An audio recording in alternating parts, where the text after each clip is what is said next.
Hello check. இது செக்கு கிடையாதுமா, cash தான் தரதா தர்மகர்த்தா சொல்லிக்கிறா. இந்த மானிட்டர் மட்டும் கொஞ்சம் வெயிட்டா வைங்க. மானிட்டர் கிடைக்கிறதில்ல இப்போ, பூரா பூரா எக்ஸ்பிரஸ் தான் கொடுக்குறாங்களாம். 145 தான், அவ்வளோதான். கொஞ்சம் வெயிட்டா வைங்க. 2 கிலோ கல்ல கட்டி தொங்க விடுவே. அதுல இவ்வளவு நேரம் இவன் சொன்னானே திரும்பியா, இப்ப போட்டு திரும்ப அப்படியே எல்லாத்தையும் சுச்சியும் போட்டு தடவை. என்ன ஒரு நிமிஷம் இருங்க, நான் செட் பண்ணிட்டு வரேன். அவர் ஐயா என்ன பாக்குறீங்க? என்ன இப்ப தானே சிரிப்பு தாண்டவம் ஆடுது. ஆனா பாடும்போது மட்டும் ஒரு பாயிண்ட் எக்கோ ரொம்ப வேண்டாம், பேசும்போது எக்கோ கட் பண்ணிடுங்க. ஓகேவா? லைட்டா கெயின், ஷார்ப் கொஞ்சோண்டு கெட்டி சட்னி, கொஞ்சோண்டு தேங்காய் சட்னி வச்சு விட்டு தின்னுட்டு போடும். ஆரம்பிக்கலாமா? போய் ஜோசியம் பார்த்துட்டாவே, குறி பார்த்துட்டு வரியா? மஞ்சுநாதன் நான் போலாமா? ஏய் முடிஞ்சு வாங்கடா, நீ ஒரு துணைக்கு வேணாம், இது திட்டும். சரி, ஓகே. வண்ண தமிழுக்கு சாய்வில்லை, வங்காள விருகுடாவிற்கு ஓய்வில்லை. எழுத்துக்களை உடுத்தி கொண்ட என்னுயிர் தமிழே, உன் சுவையை உச்சரிக்க உச்சரிக்க உயிர் தலைக்கும். முன்னால் 1000 சூரியன்கள் கண்பிடிக்கும். எந்த மொழி எழுதினாலும் எழுத்தாணி வெறும் பொருள்தான். எந்த மொழி எழுதினாலும் எழுத்தாணி வெறும் பொருள்தான். தமிழை உனை மட்டும் எழுதுகையில் உயிர் பெறுகிறதே உன் திருவருள்தான். உன்னை பற்றி பேச உனையே வணங்குகிறேன். சிறகு முளைத்த வார்த்தைகளால் செந்தமிழை தொடங்குகிறேன். நல்லா ஒரு தடவை கைத்தட்டுங்க.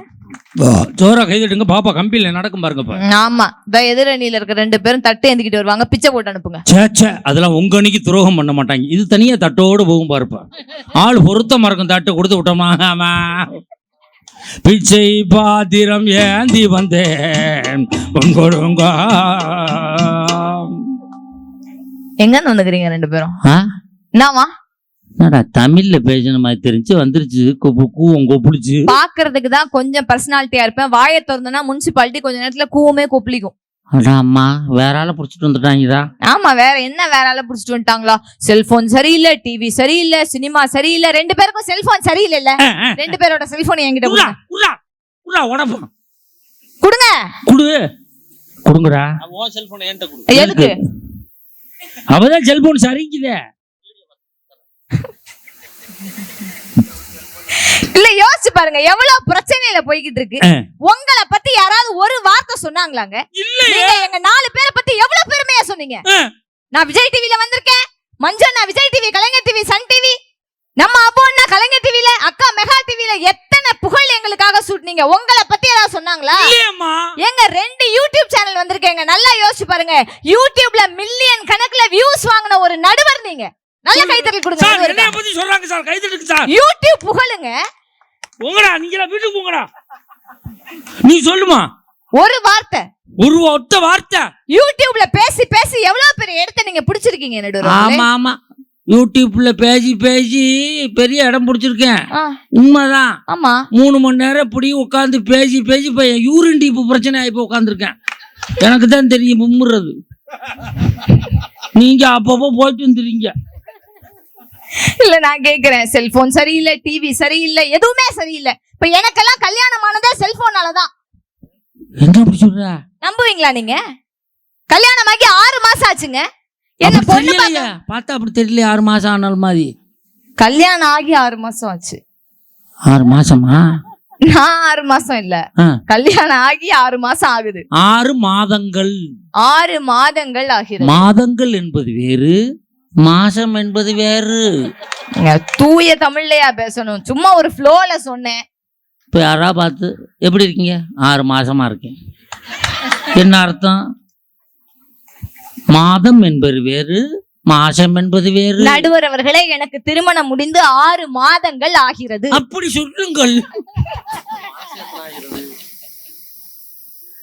வேலையை பாடுறான். 6 மாசம் ஆச்சு இல்லைங்க, 6 மாதம் ஆச்சு இல்லைங்க. சொல்ல விடுங்க, ஒரு ஃப்ளோல வருதுங்க. நான் அந்த வீட்டுக்குள்ள போகும்போதே ஒரு கொள்கையோடயே போனேன். அதான் என் மகங்கிறது. Yes, of course. அப்பா சொல்லி கொடுத்து வளர்த்திருக்காரு. அந்த வீட்டுல இழுத்தரைக்கு அம்மி இருக்க கூடாது, மாப்பிள்ளைக்கு மம்மி இருக்கவே கூடாதுன்னு நினைச்சேன். 6 மாசத்துல அம்மியை கட் பண்ணிட்டேன். மம்மி எதுவும் பண்ணல. நீ என் புள்ளே இல்ல, நீ இப்படி எல்லாம் கொள்கை பண்ணிருக்கியா? இல்ல இல்ல, இவங்க சொல்றாங்களே சீரியலை பார்த்து பொம்பளைங்க எல்லாம் கெட்டு போயிடுறாங்க. எவ்வளவு சோறு போடுறாளா, எவ்வளவு குழம்பு ஊத்துறாளா, சீரியலை பார்த்தே வீணா போகுது. என்னத்த சீரியலை பார்த்து நாளா வீணா போனேன்? எங்க சீரியலை பார்த்து வீணா போற பொம்பளைங்களா இருந்தா என்னையும் சேர்த்து இவங்க எல்லாரையும் நான் என் கூட சேர்த்துக்கிறேங்க. இப்போ நல்லா யோசிச்சு பாருங்க, என் மாமியார்லாம் 6 மாசமா உசுரோட வச்சிருக்கேன். நான் என்ன சீரியலை பார்த்து என் மாமியார் காதுல கொஞ்சோண்டு கோடாரி தைலத்தை ஊத்துனா செத்துருவாங்களாம். கொள்ளிட்டனா? அம்மாடி இல்ல தூங்கிக்கிட்டு இருக்கும்போது மூக்குல பால் டாயில ஊத்துனா இறந்து போயிடுவாங்களாங்க? நான் பண்ணனா? நல்ல ஊரு. இல்ல இவ்வளோண்டு பால் குடிங்க மாமியாரே, நைட்டு கொண்டு போய் பாலை கொடுத்து அதுல இத்தோட விஷத்தை கலந்து கொடுத்தனா? நல்ல ஊரு. எந்த சிந்தனையும் இல்லாம அது வாட்டுல உட்கார்ந்துருக்குது. இல்ல இதெல்லாம் விடுங்க, சீரியலை பார்த்து கேட்டு போறேன், சீரியலை பார்த்து கேட்டு போறேன்னு 1002 ஊசி போட்டு என் மாமியார 6 மாசத்துல கொன்னனா? ஏண்டா பேச்சாளரை கூட்டி வச்சிருந்தா கொலகாரிய கூட்டியாந்துருக்கலடா. நல்ல ஊர்ல ஐடியா கொடுக்குது. இப்பதான் ஒன்னு யோசிக்குது. கோடாலி தெளித்த நைட்டு ஊத்தலாமோ, மூக்குல பால்டாயில விடலாமோ, நல்ல ஊர்ல 4 செய்தி நல்லது சொல்லிருந்தா நீ 4 பேர் தூக்கிட்டு போற செய்தியா சொல்லிக்கிட்டு இருக்க. அந்த மாதிரி சீரியலை பார்த்து நாங்கெல்லாம் கெட்டு போல. பெண்கள் எல்லாம் கை தட்டுங்கக்கா. நம்ம என்ன கெட்டாக்கா போயிருக்கோம்? நிறைய பேர் நல்ல இன்ட்ரெஸ்டோட கை தட்டுறாங்க. ஏன்னா டிப்ஸ் கொடுத்துருக்காயில கோடாலி தெளித்து ஊத்துறது. அதெல்லாம் கிடையாது. பொதுவாவே பெண்கள் எங்களுக்கெல்லாம் என்ன தெரியுமா, எனக்கெல்லாம் என் மாமியார் மாமனாரை விட என் புருஷனுடைய மாமியார் மாமனார் அவ்வளவு பிடிக்குங்க. அப்படி இருக்கணும்டா. கரெக்ட். இது திருப்பி சொல்லு. ஏன் மாமியார் மாமனார் விட என் புருஷனுடைய மாமியார் மாமனார்னா ரொம்ப பிடிக்கும். அந்த வேலையை காட்டிட்டா இல்ல? என்ன வேலை? உன் புருஷனுக்கு மாமியார் மாமனாரு உங்க அப்பா அம்மா தானே? ஏன் பிடிக்க கூடாதா? எப்படிலாம் டெக்னிக்கா பேசுதுங்க பாருங்கயா. என்ன டெக்னிக்கா பேசுறாங்க? ஆமா, உன் புருஷனோட மாமா மாமியார்னா உங்க அப்பா அம்மாவனை பிடிக்கும்னு சொல்ல வர்றேன். ஆமாங்க, இதுல என்ன தப்பு இருக்கு? என் புருஷனுக்கு தான் மாமியார், எனக்கு ஆஃப்டர் ஆல் அம்மா. அவ்வளவுதான். என் புருஷனுக்கு மாமனார் மாமனார், எனக்கு ஆஃப்டர் ஆல் அப்பா. அப்பா. என் புருஷனுக்கு குழந்தையா, எனக்கு ஆஃப்டர் ஆல் தங்கச்சி. தங்கச்சி. இப்ப நான் என்ன கேக்குறேன்னா, உங்க தங்கச்சி எங்க வீட்டுக்கு வந்தா சரி, நாங்க எவ்வளவு பந்த பாசமா இருக்கோம். வா வா வா வா வா வா குழந்தைய அப்படி அப்படி அப்படி வா இரு. நீ கூட 10 நாளைக்கு ஊருக்கு போயிட்டு வான்னு சொல்றோம்ல. இதே எங்க தங்கச்சி எங்க வீட்டுக்கு வந்தா ஏன் எரிஞ்சு விழுவுற? உங்க தங்கச்சி வரும்போது நாம என்னைக்கா எரிஞ்சு விழுந்திருக்கோம் ஐயா? வாமா, நம்மளை விட உனக்கு பாதுகாப்பு யாருமா? இருமா, வாமா வாமா. எனக்கு ஒரு கவிதை தோணுது சார். என்ன கவிதை? லலிதா தங்கச்சி இப்ப ஏன் கட்சி. நீ ஸ்டெப்பா வச்சுட்டு வாங்க மாட்டேன், ஓடி போறான்.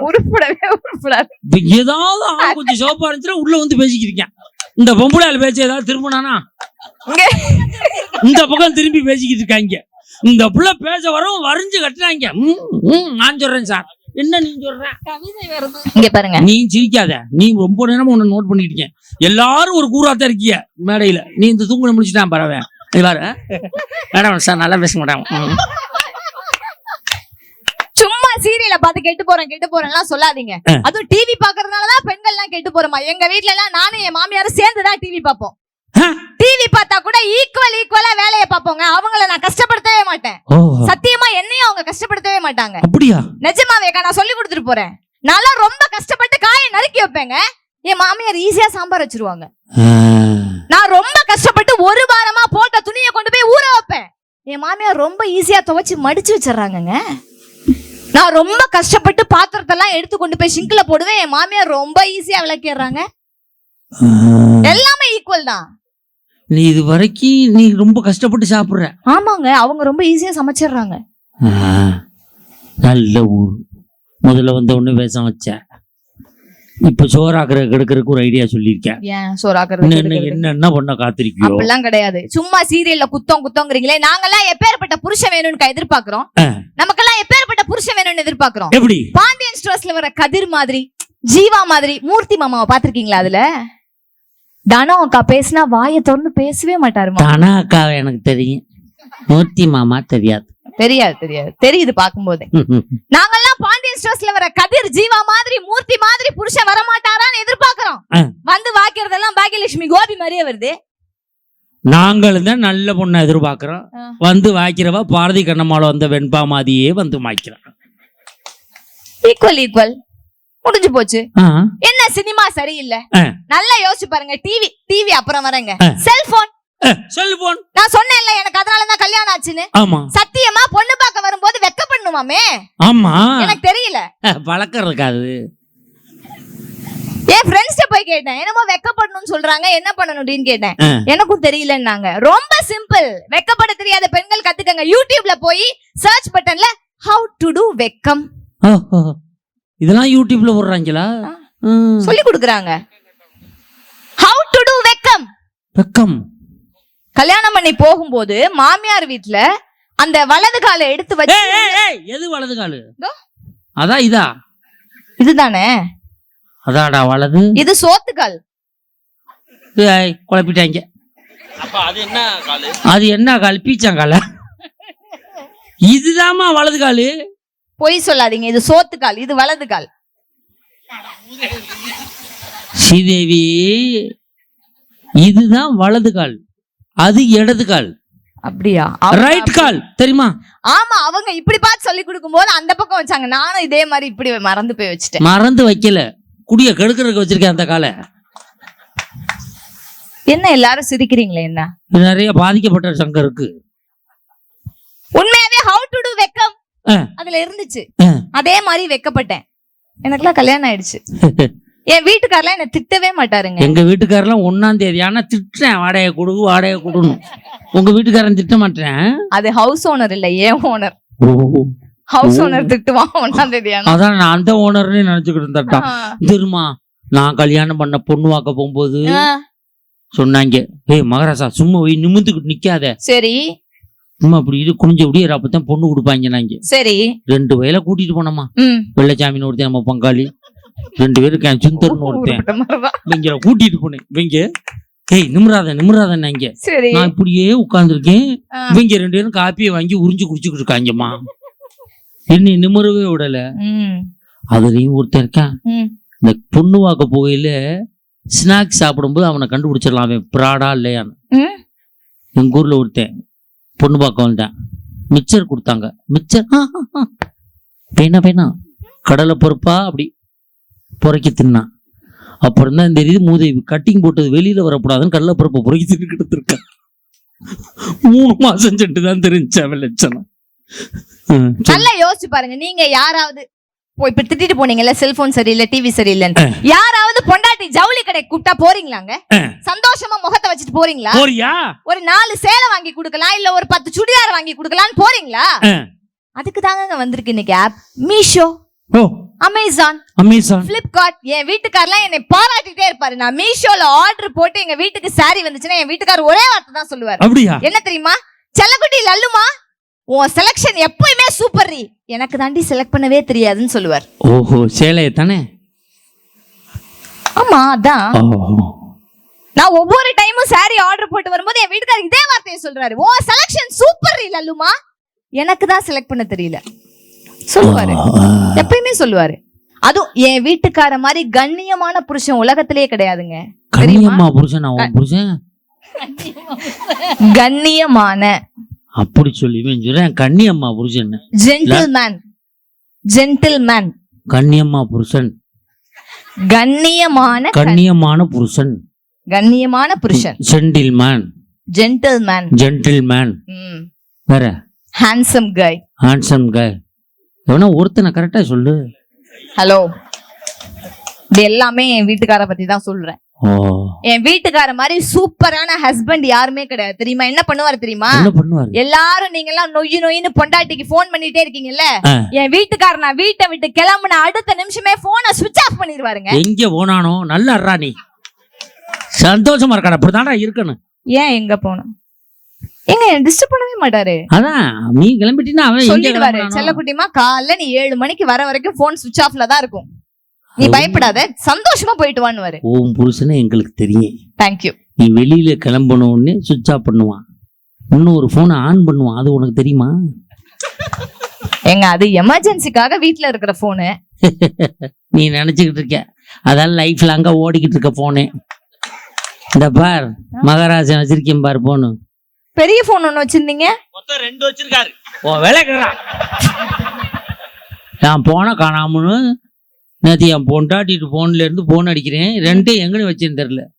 அதுல எழுதியிருக்காடா புருஷன் 1 புருஷன் 2. நல்ல வேலை என் மயன் அப்பா 1 அப்பா 2 எழுத முட்டான். புருஷன் சுவிட்ச் ஆஃப் பண்ணிடுவாரு. ஆமாங்க, உண்மையாவே நீங்க சொல்றீங்கல்ல, செல்போன் வந்ததுக்கு அப்புறம் பசங்க கெட்டு போயிட்டாங்க, பசங்களுக்கு அறிவில்லை. இப்போ ஒரு கிட்டத்தட்ட ஒரு 7 வயசு இருக்கும்னு நினைக்கிறேன் அந்த பையனுக்கு. இந்த மேடை கிட்ட நம்ம பின்னாடி என்ன பேசிட்டு இருந்தோம்ல, அவன் ஓடி வந்து ஒரு எல்லோ கலர் டிஷர்ட் போட்டுருந்தான். அவன் காண வீட்டுக்கு போயிட்டானா என்ன தெரியல. செல்லக்குட்டி ரொம்ப அழகான பிள்ளைங்க, தங்கங்க. அழகான பிள்ளைங்க நடமாட விட மாட்டாங்க.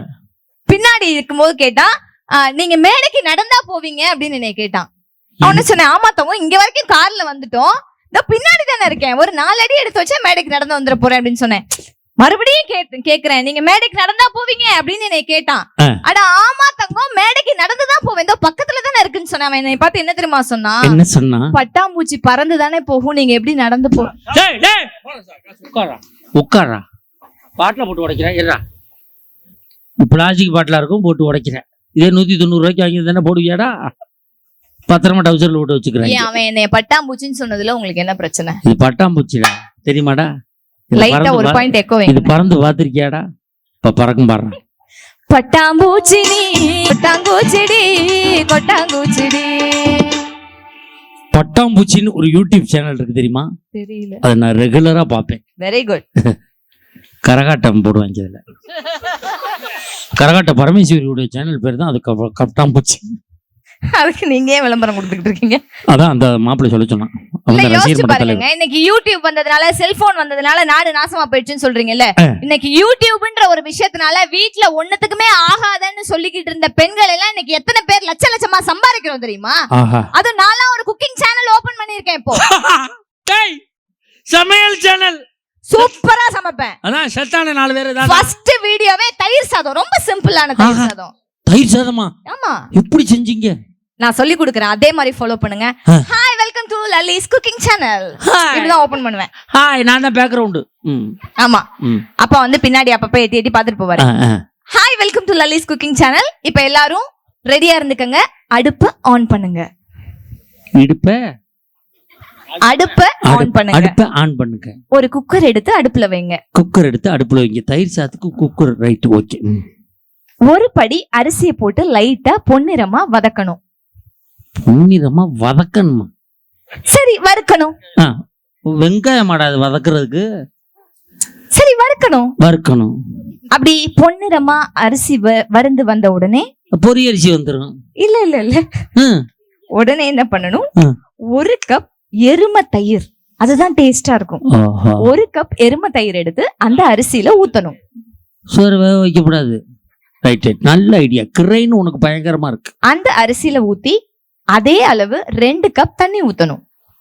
கொஞ்சோண்டு உங்களுக்கு தேவையான அளவு உப்பு போட்டு குக்கரை மேல மூடி விசில் போட்டு 10 விசில் விட்டா சுவையான சூப்பரான தயிர் சாதம் ரெடி. எத்தனை விசில்? அக்கா கை தட்டுங்கக்கா, எவ்வளவு அழகா தயிர் சாதம். எத்தனை விசில்? 10 விசில். அப்பதானே குழைவா வரும். தீஞ்சிரும். 2 விசில ஊதி கலண்டுரும். அப்புறம் 10 விசில் வருது. அந்த அக்கா குக்கர்ல வைக்கிறதுக்கு எந்திரிச்சிட்டாங்க, போய் தயிர் சாதம் வச்சுட்டு வருவோம் அப்படின்னு. நாளைக்கு என்னோட ரெசிபி தக்காளி சாதம்.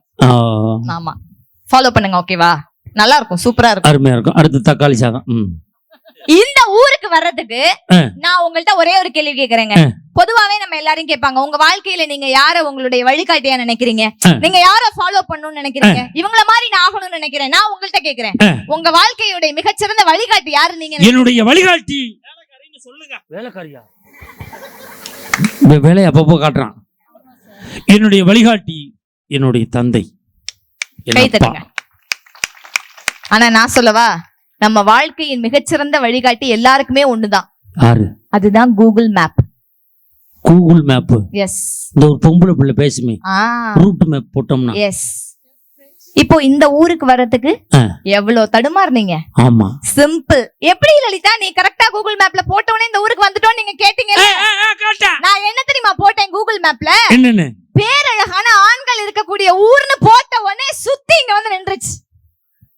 அண்டா ஐயா எந்திரிச்சு மூஞ்சி துடைக்கிறாரு. அறா நம்மளை தாண்டா சொல்லுதாம்ல. எவ்வளவு யூஸ்ஃபுல்லா இருக்குங்க. அந்த பொம்பளைய மட்டும் பேசாத. யா, அந்த யூடியூப் மேல ஒருத்தி ரூட்டு சொல்றாள், நேத்து என்னை மாட்டி விட்டான். நாங்க திருநெல்வேலி போனோம், பக்கத்துல பாடாநல்லூர்னு ஒரு ஊரு. ரூட்டு மேப் போட்டோம். Welcome 15 kilometers. Yes ma'am, yes ma'am. வண்டி ஓட்டுறா. Straight right 16 kilometers. 10 left 10 right 2 kilometers. Straight 10 kilometers. கரெக்டா கொண்டே விட்டு சுடுகாட்டுல கொண்டே விட்டா முதவி. தூங்கி இருப்பா போல இருக்க அட்ரஸ் சொல்லையில முட்டு சந்தில போய் நின்றுக்கிட்டு முழிச்சுக்கிட்டு இருக்கான். நீங்க ஏன் சுடுகாட்டுக்கு போனீங்க? அந்த அம்மா சொன்ன ரூட் அப்படிமா? ஒரு அப்புறம் போன் பண்ணி கேட்டேன் கூகுளுக்கு. இன்னும் பொம்பளை ரூட் சொன்னது இப்படி மாத்தி சொல்லிச்சுன்னு அசந்து தூங்கிருச்சு சார், ஒரு வாரம் தூங்கல அந்த அம்மா ரூட்டை மாத்தி விட்டுச்சு அப்படின்னு ரூட்டை கொடுத்து விட்டான். எங்க ஒரு காலத்துல எல்லாம் பொண்டாட்டிய புருஷங்க அடிமையா வச்சிருந்தாங்க. சண்டை போட்டாலும் அப்பா வீட்டுல சொல்லக்கூடாது, திட்டுனாலும் அப்பா வீட்டுல சொல்லக்கூடாது. ஆனா இன்னைக்கெல்லாம் சிம்பிளான டிப்ஸ் சொல்லி கொடுத்துட்டு போறேன்க்கா. ஒருவேளை புருஷன் அடிக்க வந்தாருன்னா வீடியோ கால் பண்ணிருங்க, அப்பா கிட்ட காட்டுங்க. நல்ல ஐடியா. என்ன சொல்லு, வேற என்ன வச்சிருக்க? காதுல கோடாலி தைலம் ஊத்தணும். அடுத்து என்ன சொன்னிச்சு? தாத்தா மூக்குல பால் டைல். அதான் இப்படித்தான் கண்டுபிடிச்சு வைக்கணும். வேற என்ன சொன்னிச்சு? பால்ல குருண மருந்து. ரைட் ரைட் சொல்ல மறந்துட்டு. அப்பதான் ஞாபகப்படுத்துற. பால்ல குருண மருந்து. தயிர் சாதம் வைக்கிறது அருமையான ஐடியா. பொன்னிறமா வறுத்து அதுல குப்பையில போட்டு 15 விசில் வைக்கணும். வேற என்ன? 10 விசில் தான் வைக்கணும், 15 விசில் வைக்க கூடாது. வலது காலை எடுத்து வச்சு குடும்பத்தை குப்பராக்கணும். புருஷன் சண்டை போட்டு அடிக்க வந்தா மறக்காம வீடியோ கால் பண்ணணும். வீடியோ கால் பண்ணணும். அப்பதானே உடனே டைவீஸ் பண்ணி கூட்டிட்டு போவீங்க. ஏன் அப்ப நீங்க அடிச்சுக்கிட்டே இருப்பீங்க, நாங்க வாங்கிட்டே இருப்போம். நாங்க எங்க ஆம்பளை எல்லாம் அடிக்கிறோம், கையத்தான் இப்படி ஓங்குறோம். அடிச்சு கொள்றோம்.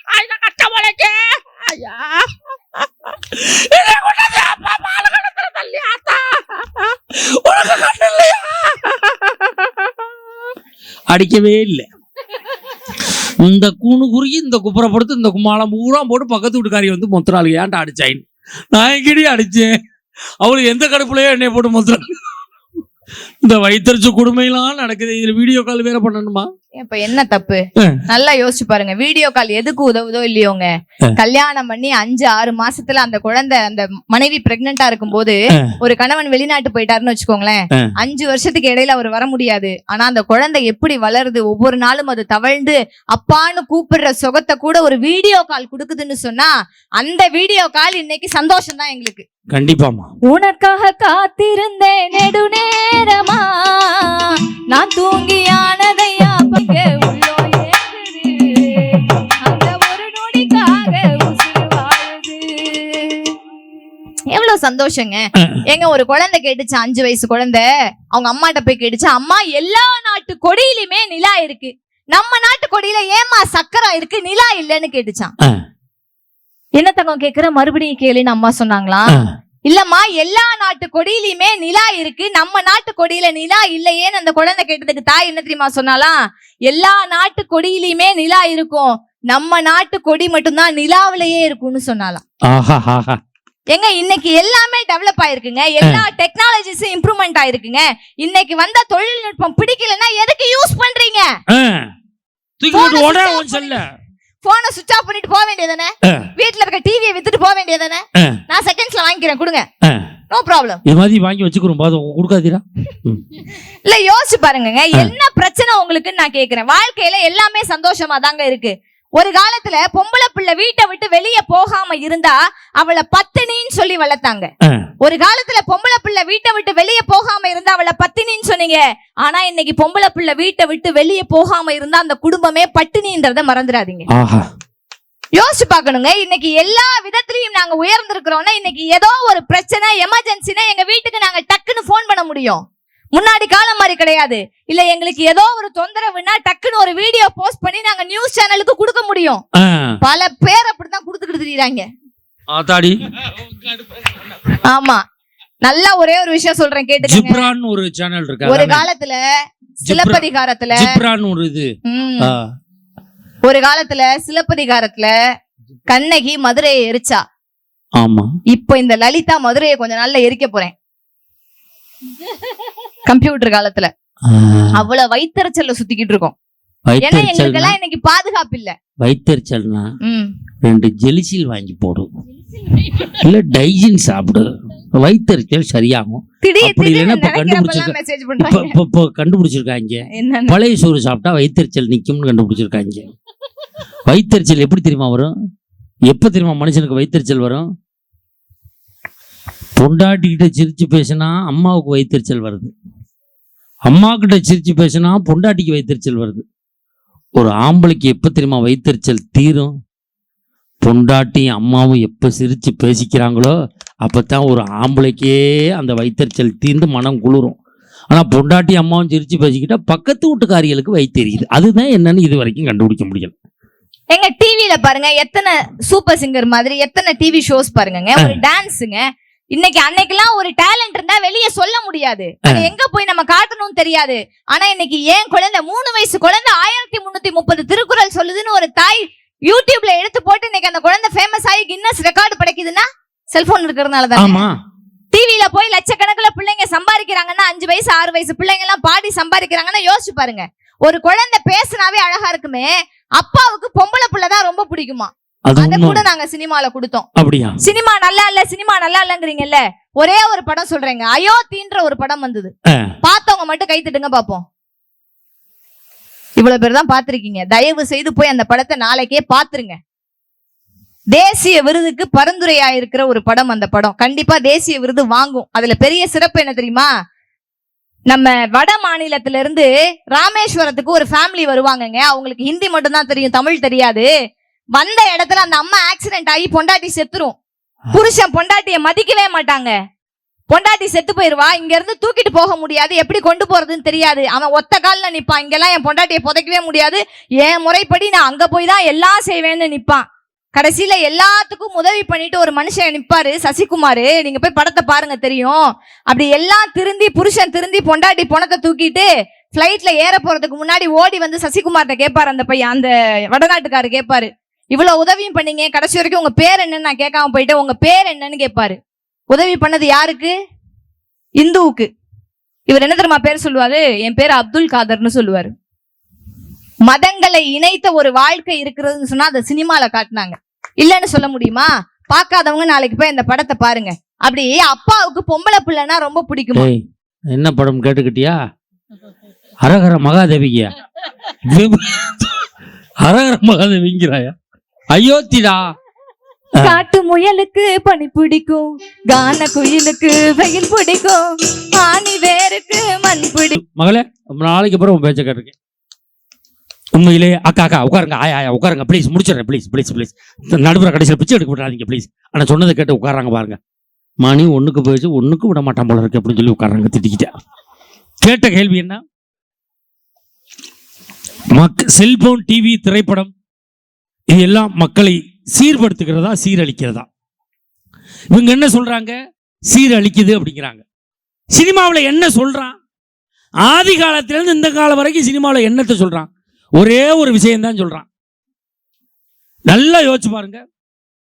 போலீஸ்காரர் தொப்பியை கழட்டிட்டாருன்னா பணம் கிடக்குன்னு அர்த்தம். டாக்டர் கண்ணாடியை கழட்டிட்டாருன்னா பேஷண்ட் செத்துட்டாருன்னு அர்த்தம். 2 பூவை மோத விட்டாங்கன்னா காதல் உருவாயிடுச்சுன்னு அர்த்தம். ஒரு மான் புலியை துரத்துதுன்னா ஏதோ ஒன்று நடக்க போகுதுன்னு அர்த்தம். இதை தவிர என்ன சொல்லி கொடுத்துருக்கான் சினிமாவில்? சினிமா நல்லதை சொல்லுதா? பாட்டு ஒழுங்கா இருக்கா?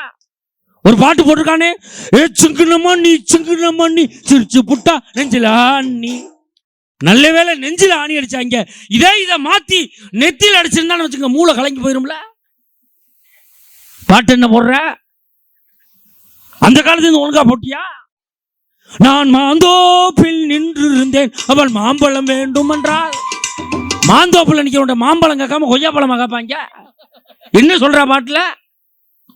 உன் விழியும் என் வாளும் சந்தித்தால் கண்ணு கீழே கிடக்கும்டா. கூந்தல் கருப்பு, ஓஹா, குங்குமம் சிவப்பு. எவனுக்கு தெரியாது கூந்தல் கருப்பு குங்குமம் சிவப்புன்னு?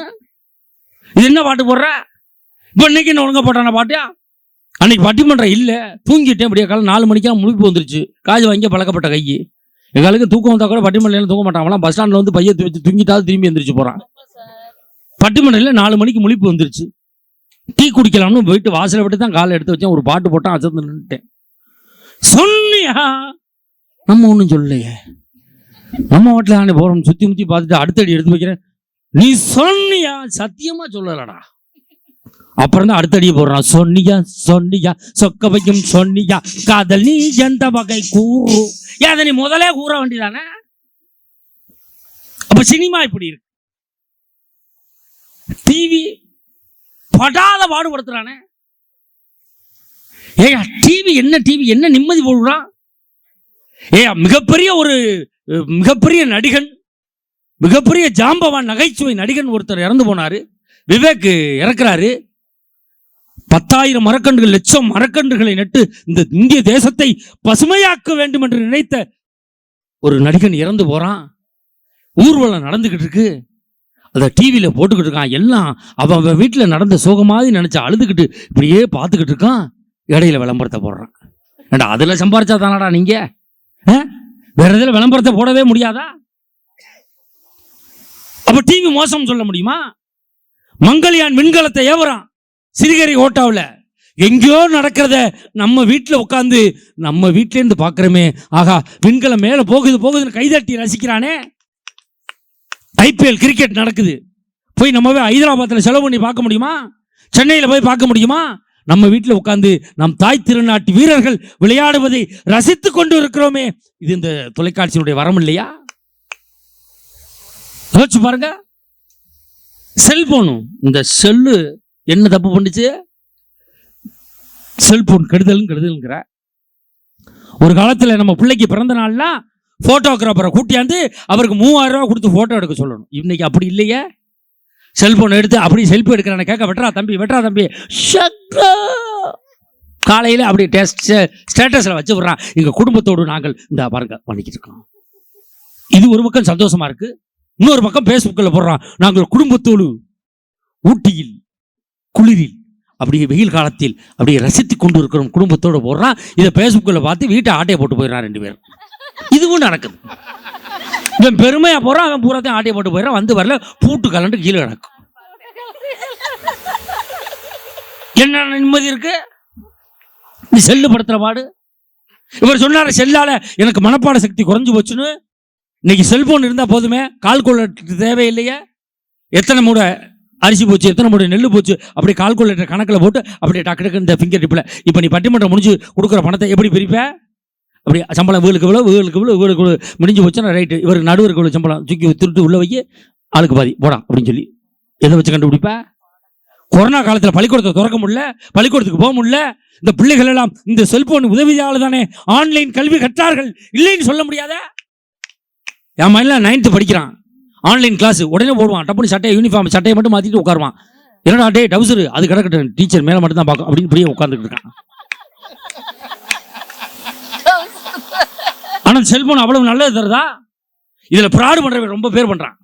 நைட் 1 மணிக்கு ஒருத்தன் உனக்கு எனக்கு ஒரு படம் அனுப்புறான், இதை இன்னைக்கு 20 பேருக்கு அனுப்பவில்லை என்றால் ரத்தம் கக்கி சாவா. நீ யாரா நீ? நைட் 1 மணிக்கு என்னை போட்டு கொள்றிய, ஏன்டா அந்த படப்படுத்துற? இன்னொருத்தன் என்ன பண்றான், கோவில்பட்டியில் ஒருவருக்கு A+ ரத்தம் தேவை, அவை செத்து 3 வருஷம் ஆச்சு, இவங்க என்ன அனுப்பிக்கிட்டே இருக்காங்க. இந்த பாடுபடுத்தலாம் அந்த செல்போன்ல. ஆனா இதுல ஒரு மிகப்பெரிய நன்மை நடந்துச்சு. போன மாசம் 6வது படிக்கிற ஒரு பையன் தொலைஞ்சு போயிட்டான். அந்த அம்மா அவனோட போட்டோவை வாட்ஸ்அப்ல போட்டு விட்டுச்சு. வாட்ஸ்அப் குரூப்ல 1 மணி நேரத்துல அந்த பையனை கண்டுபிடிச்சு கொண்டாந்து விட்டாங்க. விஞ்ஞான வளர்ச்சி. நேற்று அந்த அம்மா பார்த்தேன், பரவாயில்லம்மா விஞ்ஞான வளர்ச்சி, வாட்ஸ்அப்ல போட்ட உடனே கிடைச்சிட்டான். எப்படி பையன் சூப்பர் நல்லா இருக்கானா? போயான்னு விரட்ட ஆரம்பிச்சிச்சு. ஏமான்னு கேட்குறேன் சார், அதை ஒவ்வொரு குரூப்புக்காக பார்வர்டு பண்ணி விடுறாங்க. இவன் பள்ளிக்கூடத்துக்கு கிளம்பி போக வேண்டியது இங்கே பிடிச்சி கொண்டாந்து வீட்டில் விட்டுட்டு போயிடும். 1 மாசமா அவன் பள்ளிக்கூடத்துக்கு போகாம விட்டுறான். பிடிச்சி கொண்டாந்து விட்டவன் திருப்பி இங்கே ஒரு குரூப்புக்கு அனுப்ப வேண்டிய அவன் பிடிச்சி கொண்டாந்து விட்டு போக வேண்டியது. அப்ப செல்போன் இந்த பாடுபடுது. அப்ப செல்போனால் தீமை இருக்கிறது, நன்மையும் இருக்கிறது. அப்ப திரைப்படங்கள் எப்படி இருக்கிறது? திரைப்படம் பூரா மோசமா? கில்லின்னு ஒரு படம் வந்துச்சியா, விஜய் நடிச்சாரு. அதுல அவன் என்ன பண்ணுமா, ஒருத்தன் கையில சின்ன பிளேடை வச்சுக்கிட்டு அந்த கபடி விளையாடுறவனை பிடிக்க வரவங்களாம் அப்படி கிழிச்சு விடுவான். அது விஜய் ஒரு வசனம் சொல்லுவாரு, தம்மா தூண்டு பிளேட்ல வச்சிருந்த நம்பிக்கையை உன் மீது வைத்திருந்தால் நீ ஜெயித்திருக்கலாமே என்று அந்த படத்துல அவன் நம்பிக்கையை சொல்லி கொடுக்கலாம். இல்லைன்னு சொல்ல முடியுமா? அஜித் ஒரு படத்துல சொல்லுவார், வீரமா, அது என்ன படம், வீரம்னு ஒரு படத்துல சொல்லுவார், மயில் வாகனம் தம்பி மயில் வாகனம் அப்படின்னு இவர் சம்பாரிச்ச பொருள் எல்லாத்தையும் பணங்கணத்தையெல்லாம் அள்ளி கொடுப்பாரு. கொடுத்தோடனே எல்லாரும் கொடுத்தவங்க, அண்ணே என்ன சம்பாரிச்ச பூரா அவர்கிட்ட கொடுக்குறியே, சம்பாரிச்ச பூரா அவனுக்கு அள்ளி கொடுக்குறேன்னு அவர் சொல்லுவாரு, நமக்கு கீழே உள்ளவனுக்கு நம்ம செஞ்சோம்னா நம்ம மேல உள்ளவன் நம்மளை காப்பாத்துவான்டா, நம்மளுக்கு தேவையானதை கொடுப்பான்டான்னு அந்த படத்துல அடுத்தவனுக்கு கொடுத்து உதவுனுங்கிறத சொல்லி கொடுத்தானே. இல்லைன்னு சொல்ல முடியுமா? விவசாயின்னு ஒரு கடைசி விவசாயின்னு ஒரு படம் வந்துச்சு. அதுல ஒரு தாத்தா, வயசான தாத்தா போய் மாட்டுக்கு புண்ணாக்கு வாங்குவார். அந்த புண்ணாக்க அப்படி கடிச்சு பார்ப்பாரு. கடிச்சு பார்க்கும்போது கடைக்காரங்க, யோ பெருசே என்னது மாடு திங்கிறத போய் மனுஷன் திங்க. அதுவும் என் வீட்டில் இருக்க ஒரு பிள்ளை மாதிரி தானே வளர்க்குறேன், அதில் ஏதாவது கெடுதல் இருந்தா என் மாட்டுக்கு கெடுதல் வந்துருமே அப்படின்னு நினைச்சு பார்த்து மாடையும் மனுஷனை போல பாடுறான்னு சொல்லி கொடுத்தது கடைசி விவசாயி. தக்காளி விதை வாங்குவார். ஆயா முடிச்சிடறேன் எந்திரிச்சு நின்னுங்க, காலு அவ்வளோ நேரம் வச்சுக்கிட்டு இருக்க முடியாது, சிரமம் தான், முடிச்சிடறேன். அந்த கடைசி விவசாயி படத்தில் தக்காளி விதை வாங்குவார். தக்காளி விதை வாங்கும்போது விதை வாங்கி போட்டால் நல்லா முளைக்குமாய்யா? முளைக்கும்யா. அப்போ கொஞ்சம் கூடியா, நான் இதை தக்காளி பயிர் செஞ்சு அதில் வரும்ல தக்காளி, அதில் கொஞ்சம் தக்காளி எடுத்து விதையை எடுத்து வச்சுக்கிறேன் அப்படிம்பாரு. பெருசே இது விதை இல்லாத தக்காளி அப்படிம்பான். யாரா தயார் பண்ணது? கார்பரேட் கம்பெனி தயார் பண்ணி கொடுத்துருக்கான். திருப்பி நீ தக்காளி விதை வேணும்னா எங்கள்கிட்ட தான் வரணும் அப்படிம்பான். இதில் விதை இருக்காது அப்படிம்பான். அப்போ அவர் கேட்பாரு, டேய் கடைக்கார, கார்பரேட் காருக்கா தயார் பண்ணி கொடுக்குறான், விதை அவன்கிட்ட தான் வாங்கணும். இதில் விதை இல்லாத தக்காளி, அவனுக்கு ஒரு புள்ள பிறந்து அந்த புள்ள விதை இல்லாமல் பிறந்துச்சுன்னு வச்சுக்கோங்க, அவன் வாரிசு எப்படா வரும்னு கேட்பான். அப்படிப்பட்ட படங்கள் எல்லாம் கொடுத்த பூமி இந்த புண்ணிய பூமி. இல்லைன்னு சொல்ல முடியுமா? எவ்வளவு பெரிய மிகப்பெரிய விஷயங்களை கொடுத்துருக்காங்க. டான் ஒரு படம் வந்துச்சு. டான் ஒரு படத்துல சிவகார்த்திகேயன் பையன் சமுத்திரக்கனி அப்பாவா இருப்பாரு. இவன் கேட்பான், அப்பா எனக்கு என்ன செஞ்சாரு, அப்பா எனக்கு என்னதான் செஞ்சாருன்னு அம்மாட்ட கேட்டுக்கிட்டே இருப்பான். அப்பா எனக்கு என்ன செஞ்சாரு, அப்பா என்ன செஞ்சாரு, அப்பா எனக்கு என்ன செஞ்சாருன்னு கேட்பான். அப்ப அம்மா சொல்லுவா ஒரு வார்த்தை, அப்பா என்ன செஞ்சாருன்னு கேட்காதடா, அப்பா அவருக்காக எதுவுமே செஞ்சுக்கலடா அப்படின்னு சொல்லக்கூடியதுதான் ஒரு தாயினுக்கும் மகனுக்கும் தந்தைக்குமான உறவை சொல்லும். திரைப்படங்கள் எல்லாம் மக்களை சீரழிக்கிறது என்று சொல்ல முடியாது, செல்போன் சீரழிக்கிறது என்று சொல்ல முடியாது. கட் பண்ணி விடுங்கண்ணே. என் பொண்டாட்டி அடிச்சுக்கிட்டு இருக்கான்னு தெரியும். பாசம் இல்ல, எங்க ஊர் பக்கம் மழை பெய்யுது, இங்க மழை பெய்யுதான்னு கேட்கறான், அதுக்கு தான் அடிப்பான். பாசம் இல்ல, மழை பெஞ்சா நிகழ்ச்சி நடக்காது, காசு கிடைக்காது, அந்த அக்கறையில் உட்காந்து அடிச்சுக்கிட்டு இருக்கா, அவளை பத்தி எனக்கு தெரியும். அப்ப செல்போன் இன்னைக்கு அவங்க சொன்னாங்களே, முடிக்கும் போது கல்யாணம் பண்ணி 3 மாசத்துல பொண்ணு கணிச்சுவானு வெளிநாடு போயிடறான், குழந்தை பிறந்துருது, நேர பார்க்க முடியாது, வந்து வீடியோ காலில் காட்டுறாங்க, எங்க நம்மளுக்கு அழகான ஆம்பளை புள்ள பிறந்துட்டான் பாருங்க அப்படின்னு அங்கேருந்து பார்க்கறான், நடக்கிறான், தவக்கிறான். மிகப்பெரிய விஞ்ஞான வளர்ச்சி இல்லைன்னு சொல்ல முடியாது. இன்னைக்கு பெண் பிள்ளைகளுக்கு எவ்வளவு பெரிய ஒரு பாதுகாப்பா இருக்கு தெரியுமா? இருட்டு நேரத்தில் இந்த பெண் பிள்ளைகளுக்கு ஏதாவது ஒரு அசம்பாவிதம் நடந்து போச்சுன்னா அந்த செல்போன்ல காவலன் ஆப்னு ஒரு ஆப் வச்சிருந்து ஒரு ஷேக் பண்ணா போதும், அந்த பிள்ளைக்கு ஏதோ ஒரு பாதிப்புன்னு அந்த காவல்துறை வந்து காப்பாத்துகின்ற அளவுக்கு இந்த செல்போனால் வளர்ச்சி இருக்கிறது. யோசிச்சு பாருங்க. இதே இன்னைக்கு வந்து விஞ்ஞான வளர்ச்சி அடைஞ்சிருக்கு. ஒரு பிள்ளை காணாம போச்சுன்னா பயப்பட வேண்டியதில்லை, அந்த பிள்ளை கிடைச்சிச்சுன்னு வச்சுங்களேன். இப்போ ஒரு 6 வயசு பிள்ளை 5 வயசு பிள்ளை பதில் சொல்ல முடியாத பிள்ளை நிற்கிதுன்னு வச்சுங்களேன், அதனால பேச முடியல அப்படின்னா கூட இன்னைக்கு விஞ்ஞான வளர்ச்சி அந்த பிள்ளை கையை பிடிச்சி ரேகையை வச்சு பார்த்தீங்கன்னா அந்த பிள்ளையோட அட்ரஸ் தெரிகிற அளவுக்கு இன்னைக்கு விஞ்ஞான வளர்ச்சி அடைஞ்சிருக்கு. இல்லைன்னு சொல்ல முடியாது. சிசிடிவி கேமரா எங்க என்ன இருக்கு, ஏது இருக்கு, என்ன தவறு நடந்தாலும் அதை சுட்டி காட்டக்கூடிய சிசிடிவி கேமரா வந்திருக்கு. அப்போ உண்மையிலே விஞ்ஞான வளர்ச்சி என்பது ஒருபோதும் மக்களை சீரழிப்பதற்காக கொண்டு வரப்படவில்லை. இப்போ நம்ம ஊர்ல கொசு கடிக்குதுன்னு வச்சுங்களேன், நம்ம மட்டும் கொசு மேட்டை வச்சு கொசு அடிச்சுக்கிட்டா கொசு அழியாது. அந்த கொசு எங்கே உற்பத்தி ஆகுதுன்னு அந்த சாக்கடையில மண்ணை போட்டு மூடிட்டோம்னா அந்த கொசு உற்பத்தி ஆகாம இருக்கும். உண்மையிலே நண்பர்களே, விஞ்ஞான வளர்ச்சியில் செல்போனும் டிவியும் திரைப்படங்களும் ஒருபோதும் மக்களை பாதிப்பை ஏற்படுத்தாது. நம்ம ஹோட்டலில் போகிறோம், சாப்பிட போகிறோம்னா எல்லா பொருளும் ஹோட்டலில் விற்கும், நம்மளுக்கு என்ன வேணுமோ அதை வாங்கி சாப்பிட்டோம்னா எந்த பாதிப்பும் நம்மளை ஏற்படுத்தாது. உண்மையிலே செல்போனும் திரைப்படமும் டிவியும் ஒருபோதும் மக்களை சீரழிப்பதற்காக வரவில்லை, அது சீர்படுத்தத்தான் வந்திருக்கிறது என்பதை தீர்ப்பாக சொல்லி உங்கள் பாதம் பட்ட மண்ணை தொட்டு வணங்கி இந்த நேரத்தில் எங்களுக்கான பாதுகாப்பை நல்கிய காவல்துறைக்கும் அனுமதி கொடுத்த காவல்துறைக்கும் நன்றி கூறி நிறைவு செய்கிறோம். நன்றி, வணக்கம்.